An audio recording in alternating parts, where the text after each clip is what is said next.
June 1944. A narrow country road cuts through the French countryside, hemmed in by thick hedgerows and rising dust. The air is damp with the smell of diesel fuel and churned earth. In the third tank of the column, a 25-year-old corporal named Tom Gallagher grips the controls of his Sherman tank. His palms are slick with sweat. His eyes scan the roadside, flicking between gaps in the hedgerows and the twisting horizon ahead. The crew has been moving since dawn. It is supposed to be a routine push. Intelligence reported only a handful of retreating German soldiers in the area. Nothing serious, nothing to worry about. Still, Tom feels it. That uneasy silence. No birdsong, no distant artillery, no movement. Only the low, rhythmic clatter of tank tracks, grinding over gravel, and the dull thump of his own heartbeat in his ears. Through the radio, the platoon leader's voice crackles in Gallagher's headset. "Keep formation. All tanks stay online. We're almost through." Tom doesn't answer. He's too focused. Something's off. He cannot explain it. It is not a sound, not a shape, just a pressure, like the air is holding its breath. Then, up ahead, a lone figure appears, a French farmer on a bicycle. He's pedaling fast, eyes wide, arms waving. In an instant, he veers off the road and disappears into the trees without a word. Tom blinks. That's not normal. His commander barks from the turret. "Eyes forward, Gallagher. We stay on course." But Tom's hands tighten on the levers. He hears it, or maybe feels it, a faint mechanical snap, far off. A sound like a distant latch being pulled. His stomach knots. And then, without orders, without thinking, Tom slams the right brake lever, jams the left throttle forward, and throws the 30-ton tank into a sudden, violent turn. The tracks scream, dirt flies, the tank spins on its axis, kicking up clouds of dust as it rotates back the way it came. "Gallagher, what the hell are you doing?" the lieutenant screams from the turret above. No answer. Tom brings the Sherman to a full stop, now facing backward, eyes locked on the hedgerows behind them. And then it happens. A thunderous crack splits the air. A German 88mm shell comes slicing through the tree line and slams directly into the road where Tom's tank had been sitting just seconds before. The lead tank in the column erupts into a fireball. Men scream. The ambush has begun. But Gallagher, by acting before it even started, is now the only tank in position to fight back. He throws the engine into gear, spots the flash of the enemy gun on the ridge, and opens fire. One instinctive move, one suicidal turn that no one ordered, no one expected, and no one understood. But that move, that one insane, gut-level decision, would save his entire platoon, and turn one unknown tank driver from Cleveland, Ohio, into the man who crushed a German ambush before it ever truly began. Hell on Wheels in Normandy, summer 1944. The hedgerows of Normandy are supposed to be beautiful. Rolling green fields, apple orchards, centuries-old stone farmhouses surrounded by low, bushy walls. But in June of that year, they had become death traps. Each field was its own fortress, surrounded by thick earthen banks and dense vegetation that made visibility almost zero. Tanks could barely see more than 20 yards ahead. Every corner, every curve, every tree line could be hiding a panzer or a team with a rocket launcher. The Germans knew this land better than anyone, and they used it with deadly skill. For the American soldiers pushing inland after D-Day, this was nothing like the movies. There were no glorious charges, no wide-open battles, just mud, nerves, and ambushes. Among the American units fighting through this green hell was the 2nd Armored Division. They called it Hell on Wheels, and it earned that name. Formed in 1940, the 2nd Armored had already fought in North Africa and Sicily. They were battle-hardened, tough, and relentless. But Normandy was different. Normandy was close quarters, no room to maneuver, no space to flank. Just straight ahead, pushing through narrow roads and enemy resistance. Their mission in late June was clear: push south of the city of St. Lo, seize key crossroads, and prevent German forces from falling back in good order. It was critical, not just for momentum, but to keep pressure on the crumbling Wehrmacht as the Allies tried to break out of the beachhead. One of those crossroads was located near the small village of Villers-Fossard, a quiet name that would soon be burned into memory. That's where Tom Gallagher came in. Tom was a corporal, a tank driver, 25 years old, grew up in Cleveland, Ohio, the son of an Irish-American steelworker and a mother who worked nights at a factory. Not a war hero, not a born soldier. Just a working man with grease on his hands, a strong back, and a sharp eye for machines. He had never been out of Ohio before the war, had never seen Europe. And now he was driving 30 tons of armored steel through fields soaked in blood and surrounded by men who wanted him dead. Tom's tank was part of a platoon moving in a column formation, standard procedure for navigating narrow roads. His Sherman was the third in line. He and his crew had already been through several engagements. They had seen what an ambush could do. They had watched friends burn inside machines. They had fired back at muzzle flashes they never saw. And they had learned that in Normandy, hesitation could get everyone killed. Still, on that morning, June 28, 1944, everything was supposed to go smoothly. The mission briefing had been clear. Light resistance expected. Local German units are scattered. Just sweep and hold the crossroads. But the enemy had not scattered. In fact, the 2nd SS Panzer Division, known as Das Reich, was regrouping nearby. Hardened veterans, loyal to the Nazi cause, desperate, angry, and lethal. They knew the Americans were coming, and they had prepared a welcome. Tom didn't know that yet. He couldn't have. But what he did know, what every man in that column knew, was that Normandy didn't forgive mistakes. And that when things were quiet, too quiet, it usually meant something terrible was about to happen. Tom Gallagher had been trained to follow orders, to stay in formation, to trust his commander.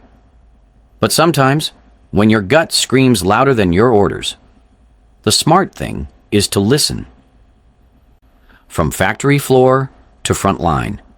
Before the war, Tom Gallagher had never touched a tank. He had never seen one, never studied military tactics, never imagined himself in combat. What he did know, and knew well, was how machines worked. Born and raised in the east side of Cleveland, Ohio, Tom was the kind of young man who could rebuild an engine with a wrench, a flashlight, and sheer will. His father worked in the steel mills. His mother ran laundry out of their 2-bedroom apartment. Life was hard, but steady. And Tom, even as a teenager, was the kind of guy people came to when something stopped working. Lawnmowers, trucks, radios, furnaces. If it had parts, he could fix it. When Japan attacked Pearl Harbor in December of 1941, Tom didn't hesitate.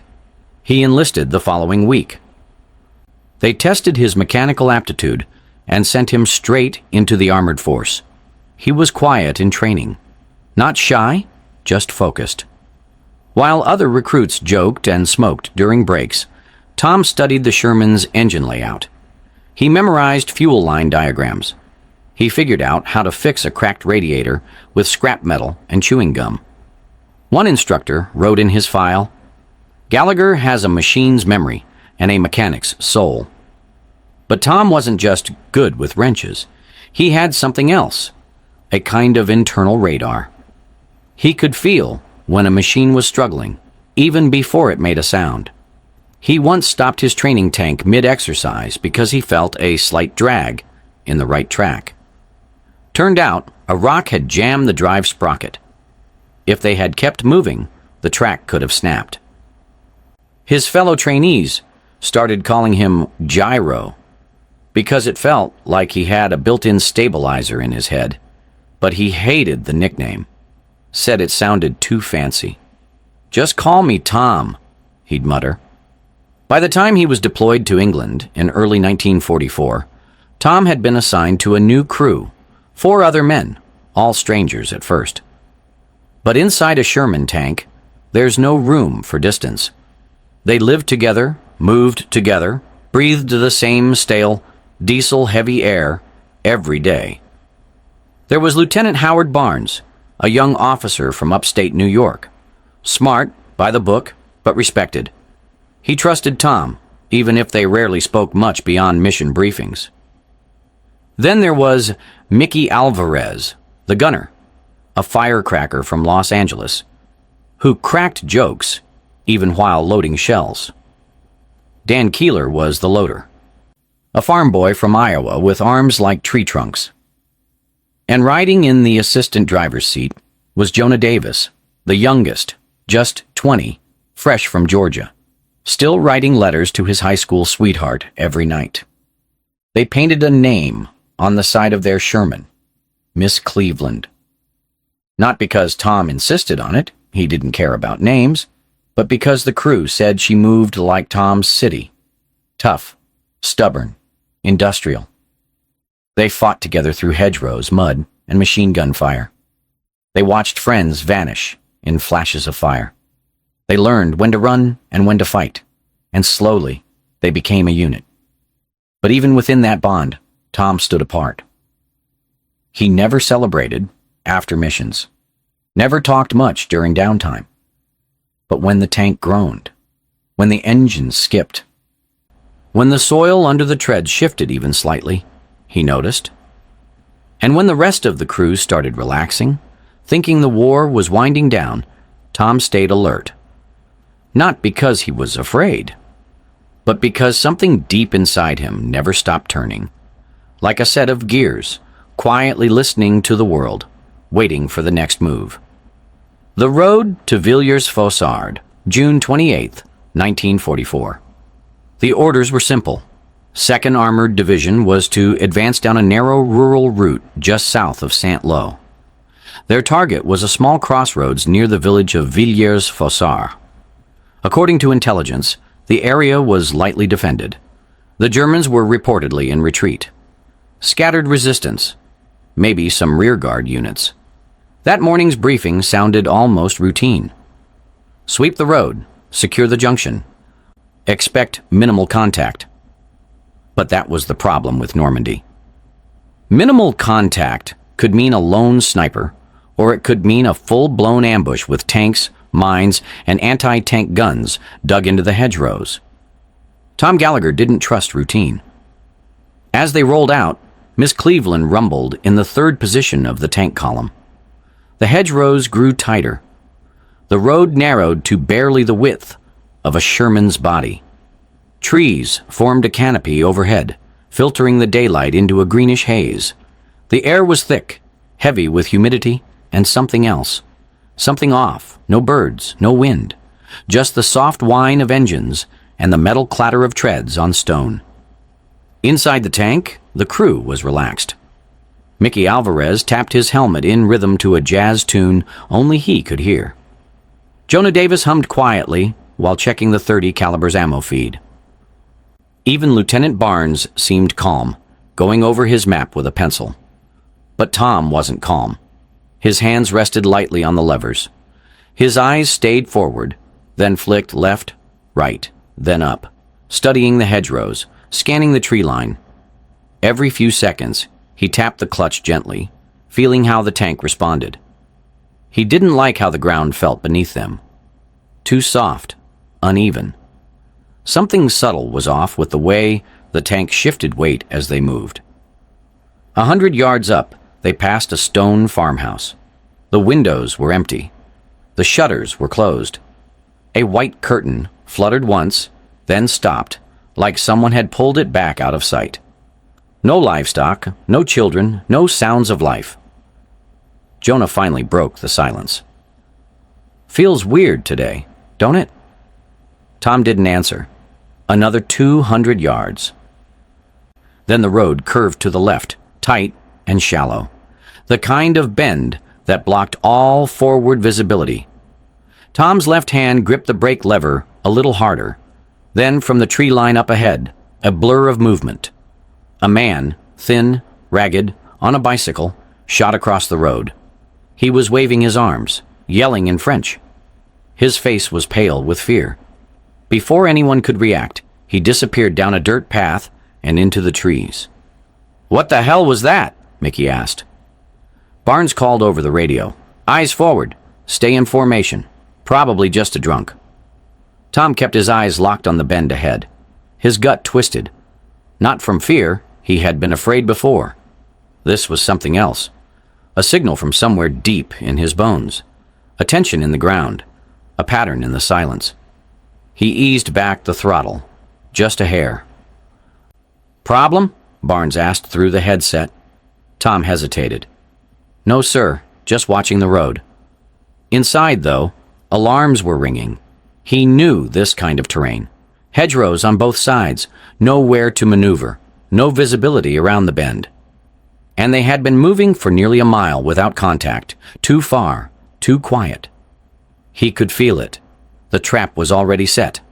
But the column kept moving forward. 3 tanks deep, infantry behind them. Radios silent. And every second ticked closer to something they couldn't see. But Tom could already feel closing in. The suicidal move. The curve was no more than 30 yards ahead now. The hedgerows thickened around it like a funnel, swallowing the road in green shadow. Tom Gallagher's heart pounded in rhythm with the engine. Fast, heavy, mechanical. He stared through the narrow driver's slit. Nothing moved. Nothing. Then it happened. A sound, almost imperceptible. A metallic click. Not from their own tank. No one inside had moved. It wasn't a bird or a branch. It was sharper than that. He had heard it before. A turret lock. Somewhere ahead, out of sight, a German tank was adjusting its gun. Tom didn't wait. He didn't ask. His right hand shot to the brake. His left hand slammed the throttle forward. In one sudden motion, he wrenched the Sherman into a spin. The 30-ton vehicle screamed as its treads dug into the earth. The tank pivoted hard to the left, sending gravel and dust flying like shrapnel. Inside the turret, Lieutenant Barnes shouted, "Gallagher, are you out of your mind?" Tom said nothing. He wasn't even sure what he was doing. Only that it had to be done. The tank completed its turn and came to a dead stop, now facing backward, back down the road they had just come from. And that's when the world exploded. A thunderous boom ripped the air apart. An armor-piercing shell tore through the trees, right into the spot where Miss Cleveland had been just moments earlier. But it wasn't Tom's tank that was hit. It was the lead Sherman. The blast lifted it off the ground, sending a fireball and black smoke into the sky. The sound wasn't just loud, it was blinding. The shock wave hit Tom's chest like a sledgehammer. Flames licked at the hedgerows. In the chaos, the platoon's formation shattered. The tank behind Tom braked hard. Infantry dove for cover in the ditches. Men screamed. Tom had no time to think, no time to fear. Through the smoke, he caught a flicker, a flash of muzzle fire from the ridgeline to their left. A Panther tank, its turret already swinging toward them. "Left ridge!" Tom shouted. 300 yards! Fire!" Alvarez, the gunner, snapped to it. He was already loading. Dan Keeler jammed in the shell. In one smooth motion, they fired. The first round missed, high. But it didn't matter. They had seen the enemy now. They knew where the ambush had come from. And more importantly, the Germans knew they had been seen. Another flash. Another German shell. It smashed into the hedgerow, just feet from Tom's tank. Dirt exploded around them, slamming against the armor like hail. Barnes finally barked over the radio. "All tanks, return fire, defensive formation, now!" But Tom had already done what mattered, by breaking formation. By doing the one thing no one was supposed to do, turning his back on the mission, the road, and the orders, he had flipped the battlefield. The enemy's first shot had missed him. The column had not yet entered the kill zone. The German ambush, timed perfectly for a straight drive into hell, had been blown wide open by one insane, split-second decision. What looked like a suicidal turn had just saved dozens of lives. And Tom Gallagher, a mechanic from Cleveland with dirt under his nails and instinct in his bones, was the only one who saw it coming. Smoke filled the air, thick, choking, stinking of diesel and burning rubber. Inside Miss Cleveland, the crew was silent, but only for a moment. Then everything moved at once. "Load!" Tom shouted. Dan Keeler slammed another round into the breech. Mickey Alvarez adjusted his sights, wiped the sweat from his brow, and muttered, "Come on, baby. Give me a clean shot." The German Panther was still repositioning on the ridge, trying to bring its gun down for a second strike. But they had lost the element of surprise. The perfect kill shot, gone. And now the Americans were firing back. The second round from Miss Cleveland hit low. It smashed into the German tank's lower glacis, sending sparks flying. Not a kill, but enough to rattle them. The enemy tank reversed slightly, trying to pull back behind cover. But the ridge was muddy, soft from June rain, and the heavy Panther started to bog down. "Hit it again!" Barnes barked from the turret. Alvarez didn't wait. He was already on target. "Firing!" The third shell tore through the air and struck just below the turret ring. This time, the German tank didn't move. A second later, its hatch burst open. Flames poured from the opening. One crewman jumped, on fire. He rolled once in the grass, then lay still. There was no time to think about him. "Another ridge movement," Jonah Davis shouted from the Hull machine gun. "Left side, tree line." Tom turned his head just in time to see a pair of German infantry with Panzerfausts breaking cover, trying to flank the column. Tom threw the tank forward. "Push ahead! Drive 'em off!" As Miss Cleveland rolled forward, Jonah opened up with the .30 caliber. The chatter of the machine gun echoed through the trees. Dirt and leaves exploded from the hedgerow. The German soldiers dropped. One scrambled back, the other didn't move again. By now, the rest of the platoon had caught up. The second tank, delayed by the blast, moved into position beside Tom's, firing into the ridge with high-explosive shells. The fourth tank came up behind them, infantry moving in tight formation along the ditches. The surprise was over. The Germans had gambled everything on one clean ambush, and lost. Now they were exposed, and the Americans were hunting them. For the first time since the explosion, Tom allowed himself to breathe. "Keep moving," he said into the mic. "Don't let up." The tank lurched forward again, treads grinding over broken stone and burned brush. Somewhere, deeper in the trees, another enemy tank engine revved, then went quiet. Either they were retreating or preparing one last stand. Didn't matter. Tom didn't flinch. He didn't slow. What had started as a march into a trap had turned into a counterstrike, and the man who had saved them from destruction was now leading the charge. The report that almost court-martialed him. The fight was over in less than 10 minutes, but in Normandy, 10 minutes could stretch across a lifetime. As the final echoes of gunfire faded into the trees, smoke drifted low across the field. The first tank, the one that had taken the full brunt of the ambush, still burned at the front of the column. Its turret was blown clean off, lying upside down in a ditch. No survivors. Two other tanks had taken glancing hits. Shrapnel wounds, ruptured tracks. A handful of infantrymen were being pulled from the hedgerows, bleeding but alive. The Panther on the ridge was still smoldering, black smoke rising from its turret. And Miss Cleveland, Tom Gallagher's tank, sat at the edge of the clearing, paint scorched, side panels dented, but still fully operational. Tom stepped down from the hatch, boots hitting the dirt with a dull thud.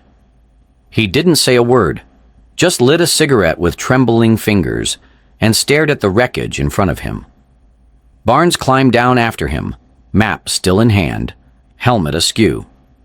For a long moment, neither man spoke. Then Barnes finally said, "You disobeyed orders." Tom didn't answer. "You broke formation.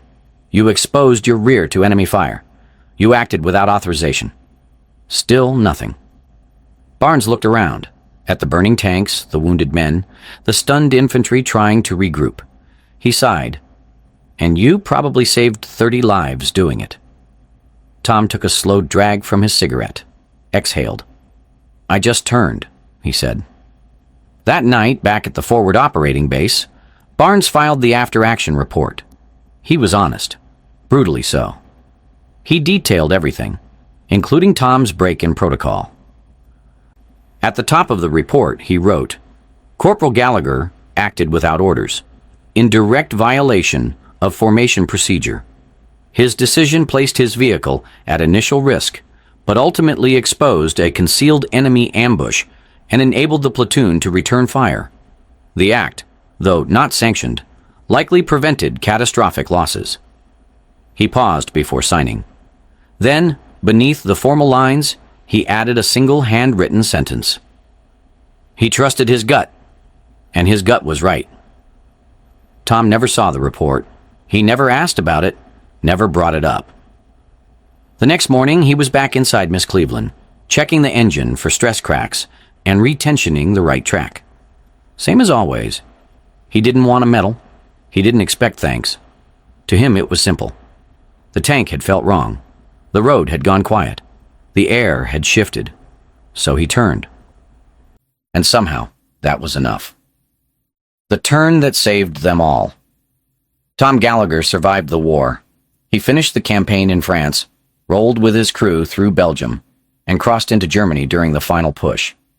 He never got hit, never got promoted, never made the papers.